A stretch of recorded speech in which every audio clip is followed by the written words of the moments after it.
Hello, welcome back to Emerge, the health podcast for busy, high performing women. I'm your host, Dr. Alex Swenson Ridley, and today I am joined by Amy Reczek, who is a people and connection strategist, is what I'm going to call it. She thinks that that's the secret sauce to any successful business, and I would argue any successful woman relationship Human. functional person. But she's an expert at really building successful relationships, whether it's in your career or with those around you or with yourself. And she's also got a fairly interesting health story in her own journey of how she's evolved in her own life and career and direction. So Amy, I'm excited to have you on the show. I'm excited to be here. Thank you for having me. Yeah. So as I always start with, because I find there's so many interesting women in the world and it's always fun to hear about them, it's just, hearing a little of your background and how you got into doing what it is that you do today. Because I know you do a lot virtually now with, running your own business, helping people build relationships.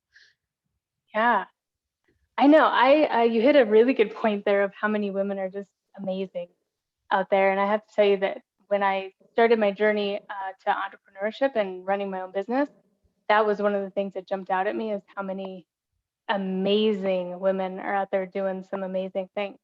My journey started a long time ago. I was a psychology major, was not going to counsel, so had no idea what I was going to do with my life. Fell into the job of sales.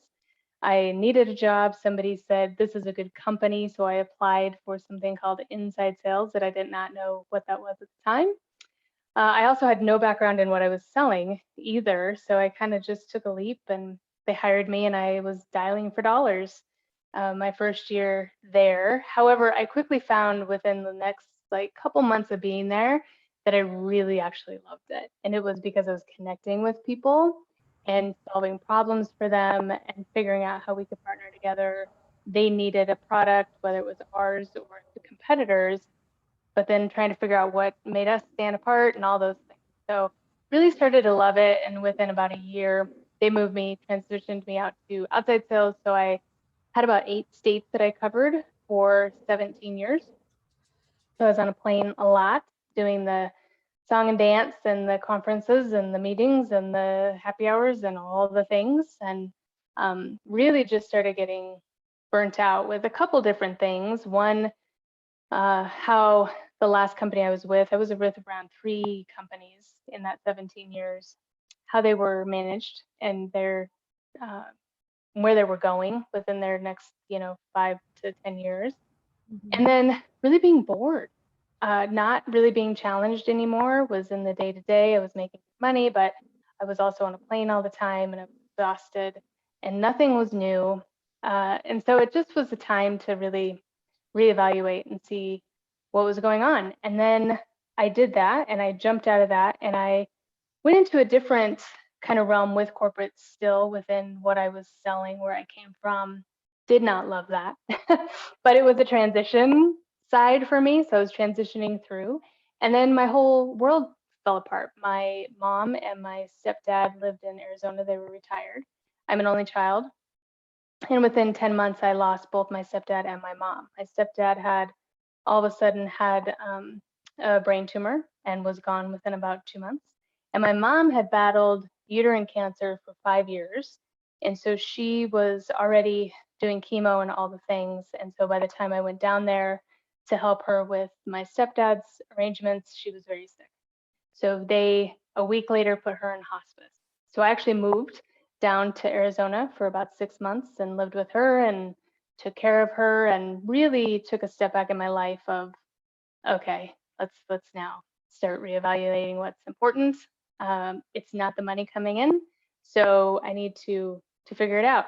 And it gave me enough time to really start putting pen to paper on what I was passionate about. I knew I loved the art of sales, and I knew I loved connecting with people and communicating with people.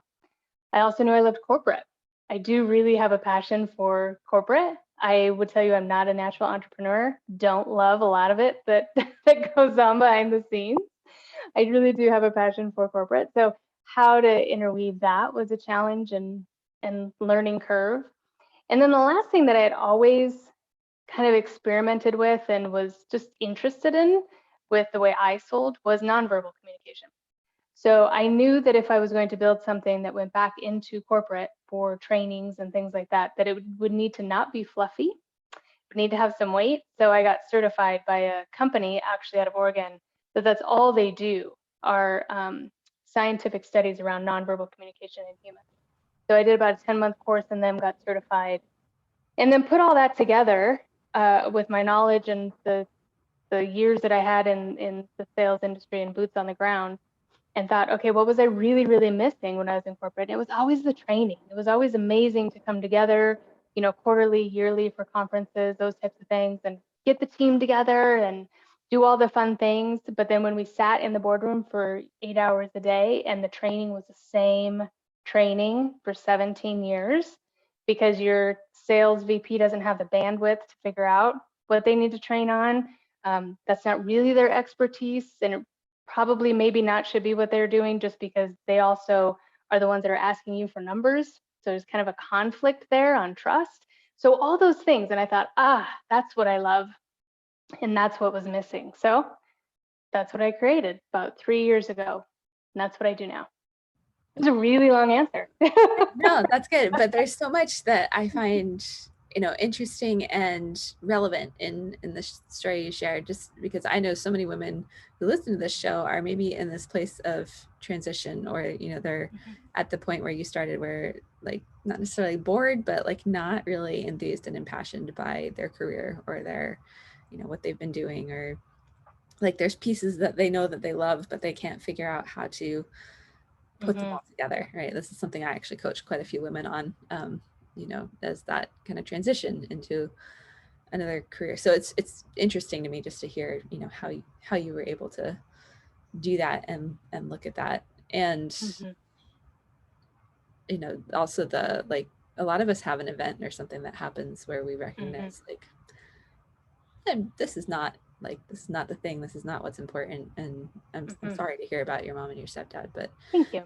Yeah, it's yeah, they're triggers, I feel like, within our lifetime that kind of set us on those courses, and we can either pick it up or we can put it down for a while. Our choice within our space of how we're doing that. And it really just did give me the space and the time to really focus on, okay, what's my next chapter here? And you hit a really good point. That transition is not easy. I stumbled like everybody else does through that transition. There are days today still that I'm like, what am I doing? That imposter syndrome seeps in really easily, and it's like, why would this company call me? I'm sitting in my house in Colorado, like, why am I the one that they call? Like, I don't have the expertise, right? So those things really do come into play, and those are things that you have to. For me, it helps keeping kind of the 50,000 foot level of stuff in my head instead of the granular, because if I get too specific, then I get all over the place. So it's like, no, you have all this history that I just stated that makes it okay to do that, and you are the expert in the room with that, and you can own that and fall forward a lot. I did my first year constantly. And what do I want to create? What is my, what am I offering? Do I need to offer this? No. Do I need to offer this? Maybe. I mean, it really was a transition of finding where my line is at. Yeah, fine tuning and creativity. You just made me remember. I did an interview with a woman who the question she always asks is, instead of why me, it's why not me. I'm an awesome, so great. Yes. badass woman. So all of you listening who can relate, like, and we all do this. I deal with imposter syndrome and questioning myself, and I have like 15 extra certifications that I definitely don't need, just because.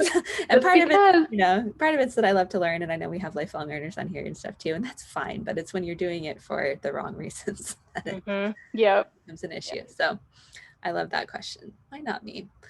So, getting into that, and just, I'm really curious kind of what your recommendation or thoughts are in this whole communication piece, because connection with other people is, especially after 2020, like something we're lacking. And I feel like something we're forgetting how to do. So right. maybe we can dive into that. And, I know you talk in the corporate world, and many of our listeners are in that world themselves or have come from it or something. But so I think it can relate in whatever context. But what are some of the issues that you see with communication, or like the things that are missing in our communication that if we had would make that go better? Let's put it that way. Oh boy, that's such a big question. I think one, and maybe it's not what's missing, but it's what is kind of out there right now, is that we're all exhausted. Yeah. I think we're tired, right? Everyone's on virtual a lot of times now, and so the less virtual that you can have, the better. Mhm. In some regards, because it is tiring, and there's a lot of nonverbal communication that happens with that actually triggers that exhaustion, which is kind of interesting. But I think that one of the things is to really start strategically putting it into play. That's one of those things that we don't give ourselves enough room for. So everything else comes first. We were talking before we were recording around kind of that balance or teeter-totter of you have, home life and business and close friends and all the things. But within that structure, the networking needs to be done, the reaching out, the communicating, whether it's with team members or whether it's, if you're growing a business outside of that, or how you're connecting with those people. And it used to be, before stuff kind of changed within 2020, was that we would a lot of times put that in our progressive cadence, right? So we would go to networking events, or we'd go to different meetings, or we'd do other things and check the boxes with that. And then that all stopped when life changed. And so now trying to get back into that seems like a huge lift, because we haven't been doing it for a while. And now there's so many pieces of like, well, my plates are 100% full. I'm tired on top of that. And then how do I do this again? Because it's not, we kind of fell out of practice. It's not something that we do. And I am guilty of this. I rolled it way back, and my way of going around networking and meeting new people now is that if I have someone that reaches out on me at LinkedIn, for example, that I don't know, that we need to set up a meeting and just do a conversation, I will do virtual first, and then I will meet in person. So I rolled it back to where my time management fits me a little bit better.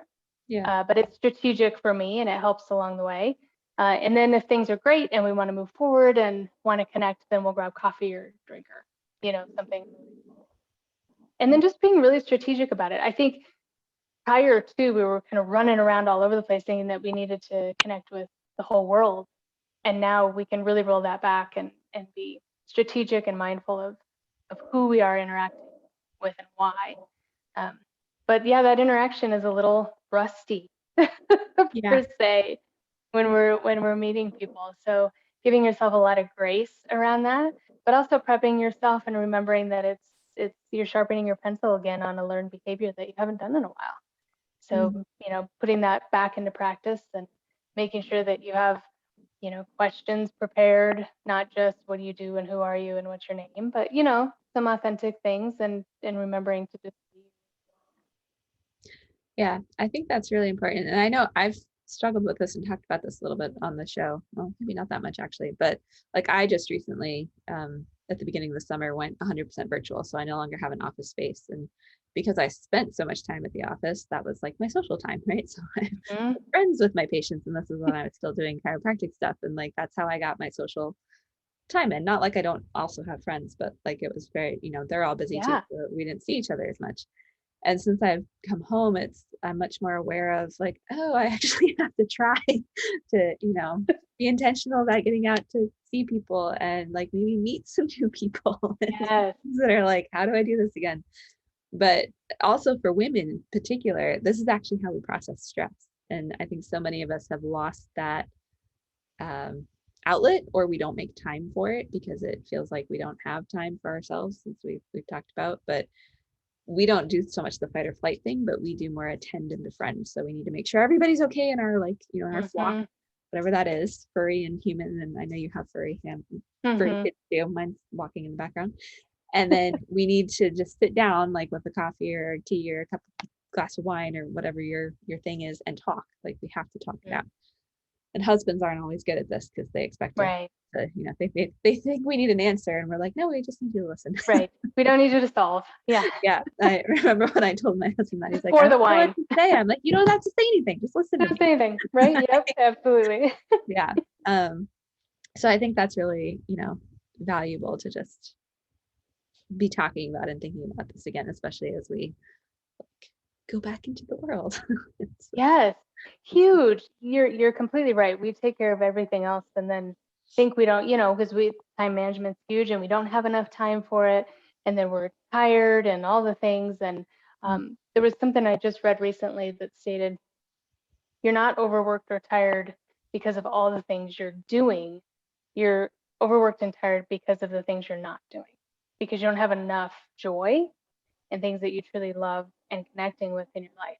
And that's so true. I don't know about any of your listeners or you, but I tend to, if I have not done anything for myself, connected on a level with grabbing coffee or going for a walk with a friend or doing whatever that is for you, then I completely am exhausted. Yeah. And it's not a tired, like, oh, I need to take a nap. It's I just have nothing to give. And so I think replenishing that is really important. And women give it out freely, Yeah. and it's really hard for us sometimes to do that. Yeah. Again, this keeps coming up. I've done a couple interviews today, and it's like, I call it selfless syndrome, where we give and give and give to everybody else, but we don't make time for ourselves. And it's not like being selfless is a bad thing, but we have to refill our cup. Otherwise, what we Yeah. get, like, we don't have anything to give. There's nothing left to Mm-hmm. give. So that's all very important. Yeah. So, kind of in looking at this, like, it sounds like we need to just get out there again, right? Mm-hmm. Engage Yeah. in these relationships, and then, being sure that we're filling our cup so we're not tired, and better communication comes from that place of, being almost like being our authentic selves, I would say, Mm-hmm. and being able to, and I was also just thinking on like the hierarchy of relationships, because I talk about this with a few women that I coach. It's like they have lots of people who want to be their friend, but they don't Mm-hmm. necessarily put themselves out there like that. Yes. Um, Yep. and we might have like the one or two people that we can just let our hair down and be ourselves with. And I think it's important to find those relationships. But if you don't have them, or some of them, like, those people have passed away and recently, or moved away, or for some reason they're not present anymore. Like, do you have any thoughts on how you actually go find like those really authentic, raw, real Mm. relationships? I mean, sometimes like people just have to be put in your life, but I'm just curious what your ideas are there. Yeah. I agree with you. I am also very particular um, with my time and my friends and who my friends are and what time bandwidth I'll give to that. Mm. Um, and I am guilty also of not giving enough to that space. I think there's so many great groups now out there. And again, I think it's back to you kind of just do have to weed them out. So trying new things, trying new groups, trying new events, going to places though that you're passionate and love. If you're Yeah. an artist and you love that, put yourself in the center of that, and that's where you're going to find your people. But the other thing I was thinking about when you were talking about that and giving ourselves enough time to do that, I have a tendency to, this is that kind of new year thing too, right? So you're like, I'm just going to be a better human all the way around come January 1 every single year. And it lasts like a hot minute. But you're writing out this book of all these things and all these different check marks and checklists and things that you're going to do every single day now going forward. And it's just, then you like overwhelm yourself and you just don't do it. And so you just go right back to doing what you've always been doing. It Right. doesn't really work that way. But I think that if you can block it, do one thing a month to help you start that, I think it's bite sized, so it helps you enough, but then also tangible, so you can actually meet that goal and do it and don't put it off, so not, well, 5 o'clock on Friday, I'm going to meet up with the girls to grab happy hour, and then something happens during the week, you're like, oh my gosh, I don't really know if I can do this. It's kind of like, working out. It's just like you Yeah. just do it, right? You just go do it. 5-second rule, if anybody listens to Mel Brown, or yeah, Mel Brown. Mhm. So it's just, I think, not Mel Robbins. Sorry, I was like, who is that? But I think that I was getting Brene Brown and her mixed up. But I think that, but the other great thing that you can do that I just was listening to someone that they did is that they have a group of close friends. So if you do have a group, or even one that you want to do this with and start this with, is start a list of restaurants or coffee shops that you haven't been to yet. Either one of you has not been to. Put it in a little jar, and then once a month go experience a new space with that friend. I think that's a great way to do that. I actually presented it to my husband, and I was like, we need to do this. We need to have date night once a month where neither one of us has gone to this restaurant. We just pick it out of the jar and we go. I really like that idea. That and date night. This is something that I'm, well, before 2020 was good at, and now we need to get back to. But having a set date night, and that way, if you've got smaller kids, like, you already know you need a sitter, and you can just schedule them out because you've got it planned and it's set in stone, and like nothing else can come up. And but all these relationships, and also setting a date with yourself, like all of these things, and it doesn't have to be a lot. Like, we can all find one day a month where we can make time for all these things. But there's so much benefit that comes to us from a health perspective in cultivating relationships in this way. And you can do it at work, you can do it at home, like, they're all important. So yeah, no, I agree 100%. Yeah, I'm really enjoying this conversation because we haven't talked about this actually much on the show, so I'm really excited that you're here, because it's really, really great. So I think also, like, we're talking about a willingness to put yourself out there. And so it's not, I just had a conversation with somebody around, moving beyond like what other people think and worrying so much about kind of the external things, and really just connecting with ourselves intrinsically. And I think relationship is another place where we have to be willing to do that. And it's easier said than done, for sure. But, moving to that place where 100%.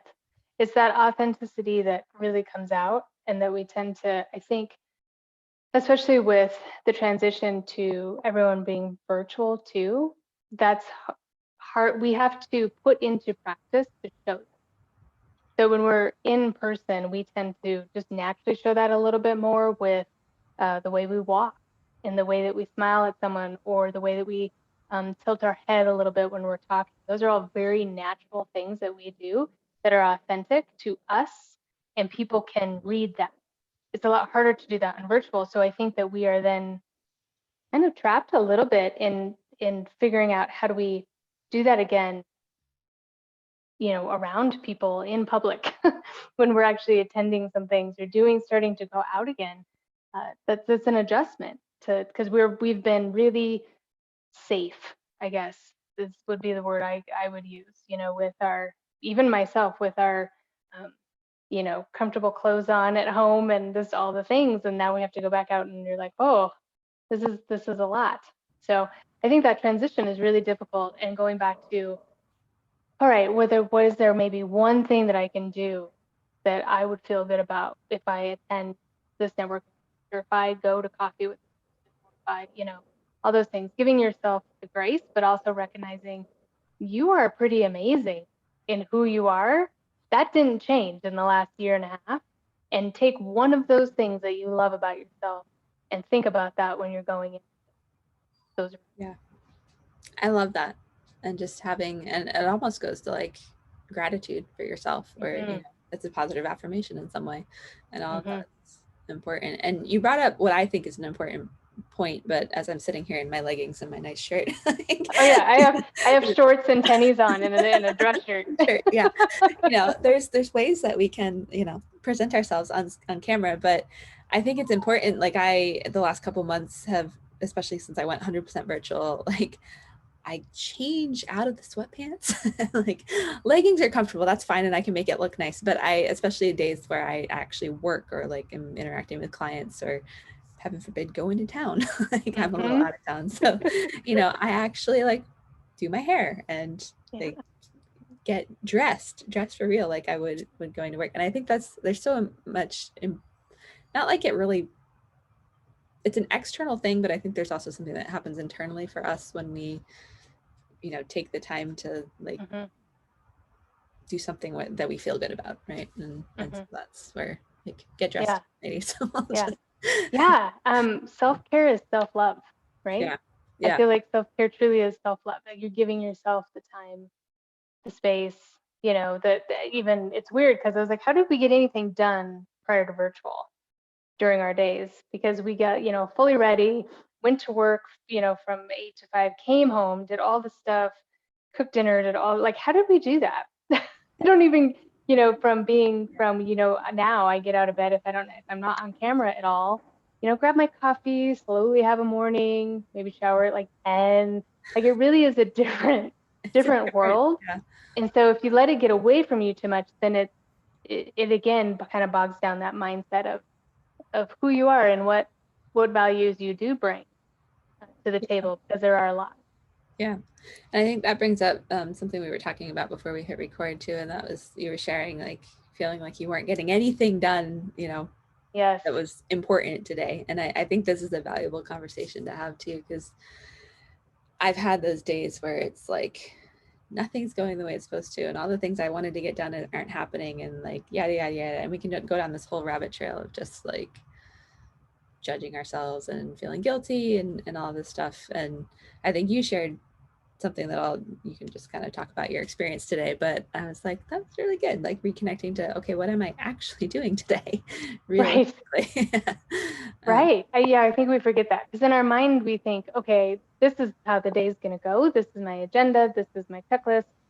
And it always usually pertains to work. Maybe on the weekend it pertains to house stuff that's going on or Yeah, family.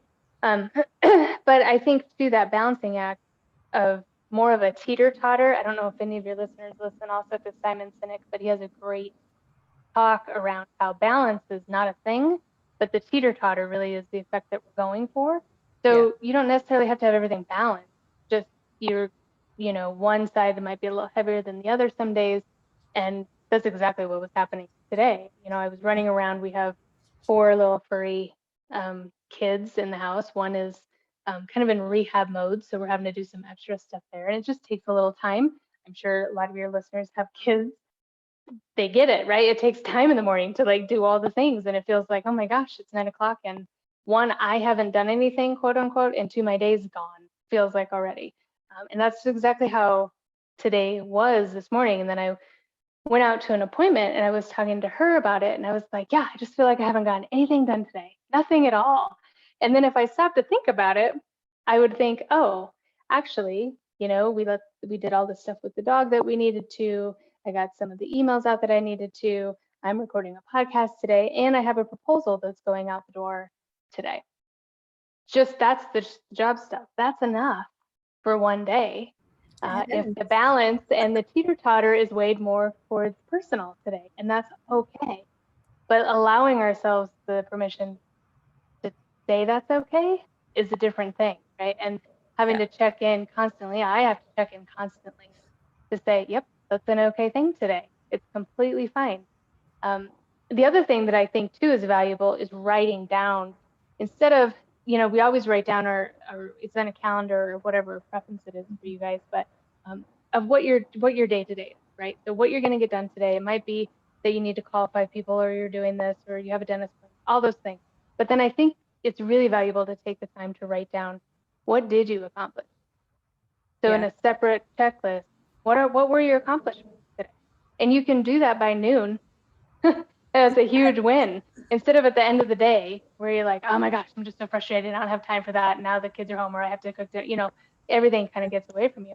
Do it in the middle of the day. What have you gotten done in the last hour? And it's surprising yeah. when you stop to think about it and put pen to paper how much you actually get done.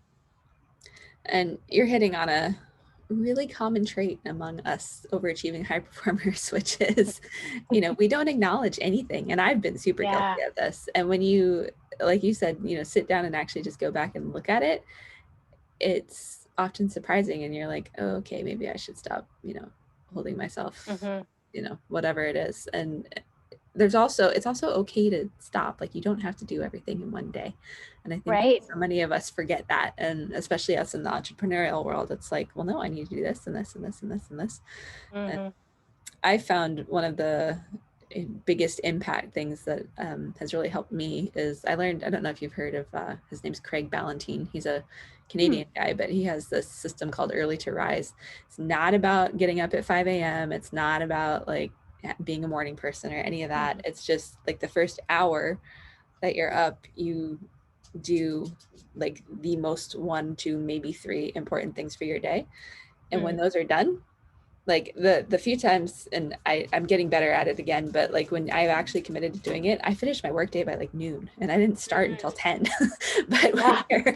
when you're really, you know, just focused and like these are the most important things I have to do today, and you get them done, it's like, oh, okay, well, I can Yeah. take the day for self-care, or I could do some more work if I want to, or I could, you know, the fact that my kid did not go to school today and is home, and the fact that he's here like doesn't have to stress me out because Right. I have time to play games with him at the end of Huge. this afternoon, Yes. whatever. So Yeah. um, if anyone wants to check that out, I'll put a link in the show notes. But yeah, it's just making that shift to, because I think so many of us make lists, and then women that I talk to are like, well, I do all the stuff that's not really important just so I can check the list off. And if you train yourself to just do those one or two things that really truly matter, will make the biggest difference in your day, in your relationship, in your job, in your business, and do those first, it makes a huge impact. That's huge. Yeah. Yeah. So thank I you for think bringing too, oh, well, sure. I don't know. I think too, you know, I'm 44. And so I think too it's interesting with my kind of generation or my age range of women that I see who still are doing the quote unquote balancing act of everything, that. right? So I feel like um, the women around me, we all grew up in this we literally can do everything. We can we can have a career, not just a job. We can have a career, be super successful at that. We can have a family. We can own a house. We can travel around the world. I mean, we literally can do it all. And we can, but it goes back to that teeter totter again of what's going to give some days and then what's going to rise, and really just letting that come into play a lot more and being okay with that. And I think that in my growing up in my career, no one talked about that. Everyone just talked about how we were doing it all, and and how detrimental that actually was to us and our mindset and our health all the way around. And I think that when I went into transitioning into this, health was a big factor to me of, okay, what do I want for myself instead of just driving constantly. What is really, really important to me? Obviously, need to pay bills, right? That's not going to ever go away, and we need to acknowledge that. But we can do that in different ways. I think we get stuck feeling like, okay, well, I did this, and my whole career was this, and so well, what else would I do? Like, how do I, you know? And we really need to.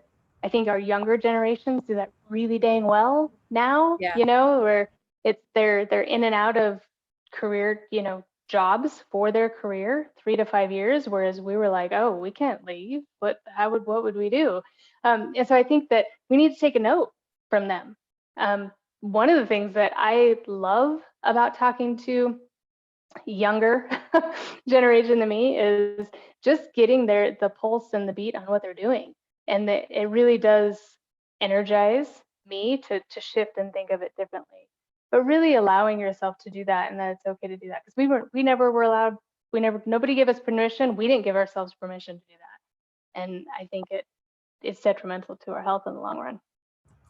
I absolutely agree. And so many women that I work with, you know, for those listening who wonder how old I am, I'm 36. So I'm I'm not quite totally generationally different from you, I don't think, but a lot of the women I work with are more in that range. And so many of them just recognize like they're not passionate about what they've been doing with their career, or, you know, with their, sometimes with their marriage, like their relationships are suffering, or like they're not fulfilled, and it's a scary place to be. I admit that, and I actually hit that in like my early 30s, which I always say I've had a lot of life experience in a short amount of time. But you know, being willing to just stand in, and kind of like what you did, and you had the opportunity to just sit in, like, what do I really love and what do I want to create for my life? And I've been doing this as well. And, you know, it can be scary as heck. Like I don't think I shared with you, but I had the realization I bought a 6,000 square foot building and had a staff of 12 and remodeled the whole thing. And I walked upstairs to my office one day and was just like, this is not the dream, and had this like, oh crap moment. And like, what do I do with that? And I didn't exit that gracefully, but you know, it's a willingness to have the courage to go ahead and change. You don't have to stay stuck. You don't have to, you know, be unfulfilled in life. You don't have to do those things. And either the people who are a part of your circle are going to come along with you, or they're not. Like sometimes we outgrow where we're at, and that's okay. Yeah. So. I train on that a little bit with what I call your personal board of directors, and that could be your personal side or your business side, and you hit that perfectly. Some of those people are going to go with you. Some of them are going to be off your board. Some new people are going to have a seat and inspire the heck out of you. But it's not easy, right? It's not easy to sit in that mess. But the more we can be curious about it, I think the more exciting it gets. We forget to be curious a lot. And if we can enter that in, and there's one thing, you know, we could be curious about a day, whether that's a news article or a podcast or something that you can bring into your site. I think that starts opening those doors to really letting you figure out what your next step is. Yeah, it does. And there's two really cool things about curiosity. And I've been talking a lot more about it recently, but you know, when we can step outside ourselves and just observe with like an open curiosity of like, and you know, I have clients do this with their health, with their food cravings, with their, you know, relationships, with why they have no motivation, like I'll just observe it.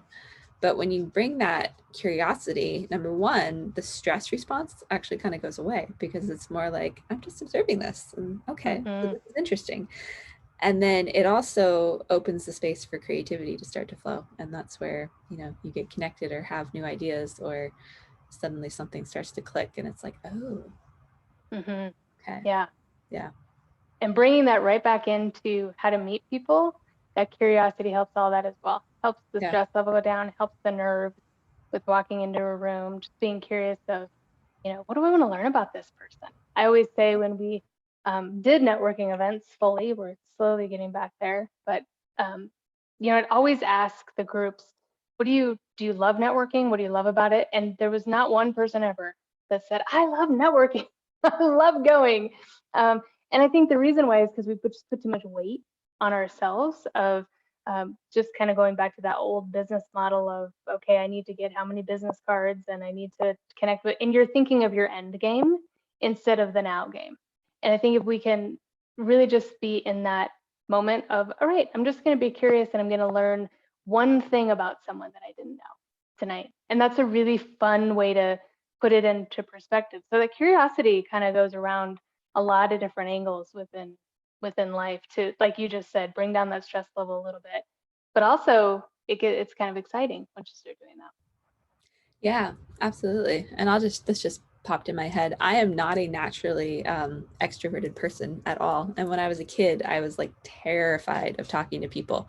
So I had to go through all this kind of personal growth to get to the point where I could stand up in front of a room and speak, and, you know, like all this stuff. And it used to be, I would speak my mind writing, but I wouldn't do it face to face. And so when I started a podcast, you know, getting guests on the show was like this hugely stressful, like, I don't know what to say. And what if they say no? And like all this, I had all these stories and just blah, blah, blah, blah, blah running. And since I found, you know, you and I connected on Podmatch, and just for anyone listening, I know some of our listeners are curious about this whole podcast world, but so this platform that made it really easy to meet people, right? And then I've just discovered, like, I've met at this point probably, you know, upwards of 80 just really awesome, inspiring people, and I go into each show not really with a plan, but just let the conversation flow. And so with your curiosity. Yeah.